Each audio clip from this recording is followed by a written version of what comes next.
যুক্তরাজ্যের স্থানীয় সরকার নির্বাচনে লেবার পার্টির ব্যাপক ভরাডুবির পর থেকেই চাপে আছেন ব্রিটিশ প্রধানমন্ত্রী কিয়ার স্টারমার।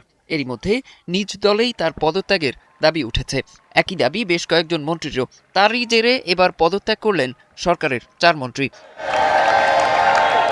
প্রথমে দায়িত্ব ছাড়েন কমিউনিটি বিষয়ক মন্ত্রী মিয়াত্তা ফানবুল্লাহ, সুরক্ষা বিষয়ক মন্ত্রী জেস ফিলিপস এবং মন্ত্রী অ্যালেক্স ডেভিস জোনাস।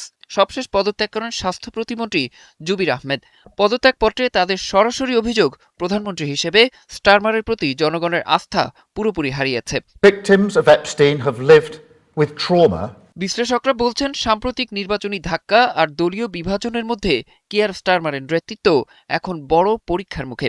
সেক্ষেত্রে লেবার পার্টির নতুন নেতৃত্বে নির্বাচনের প্রক্রিয়া শুরু হতে পারে।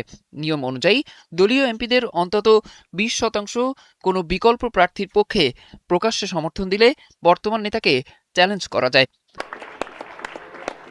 তবে ক্রমাগত পদত্যাগের নেতৃত্ব নিয়ে প্রশ্ন উঠলেও স্টারমারের পাশে দাঁড়িয়েছেন লেবার পার্টির 110 জন সংসদ সদস্য।